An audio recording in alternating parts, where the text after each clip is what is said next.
Let's jump right into this.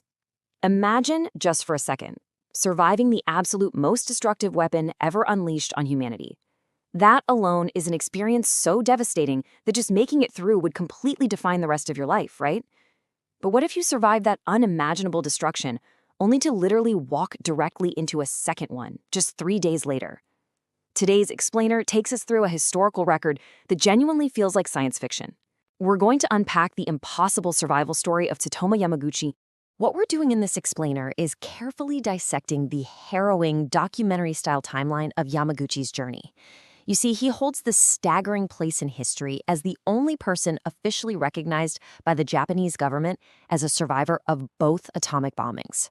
Surviving 2 nuclear detonations within 72 hours, that is a mathematical and physical improbability.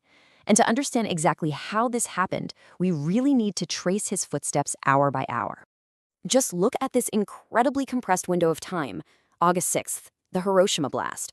August 7th, a desperate train journey. August 8th, he arrives in Nagasaki. And then, August 9th, the Nagasaki blast. Within a mere 72 hours, the entire trajectory of human history shifted, and Yamaguchi was standing right at the absolute center of it, not once, but twice. Let's break down exactly how the sequence of events actually unfolded. Section 1. Hiroshima, a fateful decision. Our story starts in early August 1945. Tsutomu Yamaguchi was a 29-year-old engineer and draftsman working for Mitsubishi Heavy Industries. Now, he was stationed 180 miles away from his home, his wife, and his infant son, sent to Hiroshima on a temporary assignment to design oil tankers. By the time August 6th rolled around, he was just 3 short days away from finally going back home. And this is where it all comes down to a classic sliding doors moment. On the morning of August 6th, he's walking toward the shipyard, and he realizes he forgot his identification stamp, his hunko, back at his lodging. It's just this completely mundane, everyday annoyance, right? So he turns around to go get it. It's this single, microscopic decision to turn back for a stamp that places him exactly where he was at 8:15 that morning. At 8:15 a.m., as he's walking back, the drone of a single aircraft breaks the morning quiet. Yamaguchi looks up at the sky. He sees a small parachute drifting downward. And then, the world ends. He later described the blinding flash of light as being like a magnesium flare. He said it was infinitely brighter than anything he had ever seen before. A second later, the shockwave hits him, violently throwing him into a nearby potato field. The immediate aftermath was just apocalyptic. Hiroshima simply ceased to exist around him. An estimated 70,000 people were killed instantly. Yamaguchi himself suffered ruptured eardrums, and the upper half of his body, his face, his arms, his torso, was blistered black with severe burns. He spends that first terrified night hiding in an air raid shelter with 2 injured colleagues. Moving into Section 2, Nagasaki, the second flash. The human survival instinct is a profound thing. The very next morning, August 7th, Yamaguchi and his colleagues miraculously find out that the local rail line is still partially operational. Bandaged, severely burned, and in deep psychological shock, he actually boards a train. His only thought is getting away from the total ruin of Hiroshima. He's heading home. He's heading to Nagasaki. So he arrives back in Nagasaki on August 8th. The very next morning, August 9th, despite these horrific injuries, a deeply dedicated Yamaguchi actually reports for work at his company's head office.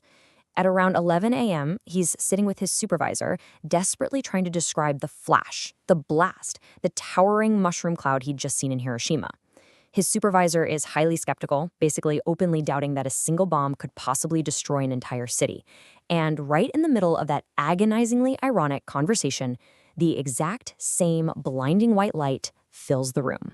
Okay, to put this into perspective, consider the chilling statistical improbability here. When the second bomb dropped on Nagasaki, Yamaguchi was exactly 1.8 miles away from the epicenter.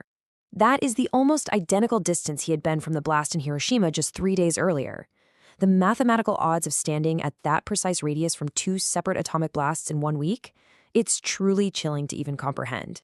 The blast wave in Nagasaki was so powerful it actually ripped the bandages from his Hiroshima wounds right off his body. An estimated 40,000 people died instantly there, but Yamaguchi miraculously survived again. He wasn't newly burned, but he was caught in the radioactive fallout for a second time. He stumbles through the flattened ruins of his home, searching for his family, and astonishingly, they were alive. His wife had actually gone out seeking burn ointment for the severe injuries he brought back from Hiroshima, a task that literally placed her and their infant son safely outside the absolute worst of the blast zone. Section 3. Context. The hibakusha stigma. Let's step back for a moment and slow down the timeline. We need to zoom out from the thriller pacing of his 72-hour survival and pivot into the profound historical and social reality that followed. Because surviving the blasts, that was only the initial hurdle. The long-term aftermath presented a completely different, incredibly grueling battle. In the days following the Nagasaki bombing, Yamaguchi drifts in and out of consciousness. He's dealing with severe radiation sickness. And this wasn't just a brief illness. We're talking agonizing hair loss, violent vomiting, a gaping open wound on his arm that completely refused to heal, and a raging fever that lasted for weeks. The doctors attending to him genuinely expected him to die. But, defying all medical odds, he didn't. He, along with others who lived through the blasts, became known as hibakusha. That's the Japanese term explicitly defining the atomic bomb survivors. But, surviving didn't bring them peace. The post-war reality for the hibakusha was incredibly complex. They carried the physical scars, sure, but also the invisible radioactive burdens of a weapon no one fully understood yet. Section 4. The 165 Silent Voices. Now get ready for a historical revelation that will probably shift your perspective. Yamaguchi's story of surviving 2 atomic bombs is incredibly well documented, and it seems like a totally solitary, impossible stroke of fate. But here's the part that truly sounds like fiction, but is absolutely grounded in fact. 165.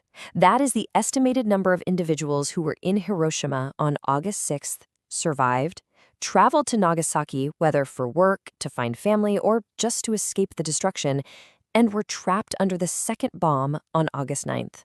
So why stay silent? Well, the vast majority of these 165 double survivors chose to keep their experiences entirely hidden. They feared deep societal discrimination. They faced a heavy social stigma associated with radiation exposure, which honestly affected everything from employment to marriage prospects. For many of them, they simply wanted to bury the trauma and try to move on with whatever was left of their lives. Which leads us to Section 5, a legacy of disarmament. Yamaguchi himself actually stayed largely quiet for decades. He worked as a translator for U.S. occupation forces, eventually went back to his career at Mitsubishi, and raised his family in relative obscurity. But as he entered his twilight years, his perspective shifted. He completely transformed from a quiet survivor into a highly vocal advocate on the global stage. Fast forward to the 2000s, and Yamaguchi reemerges to tell his story. He testified before the United Nations, gave numerous interviews, and became a fierce, prominent voice for global nuclear disarmament.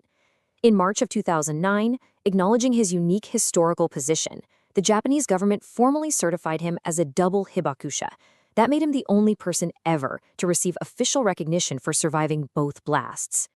He went on to live a remarkably long life, finally passing away on January 4th, 2010, at the incredible age of 93 from stomach cancer.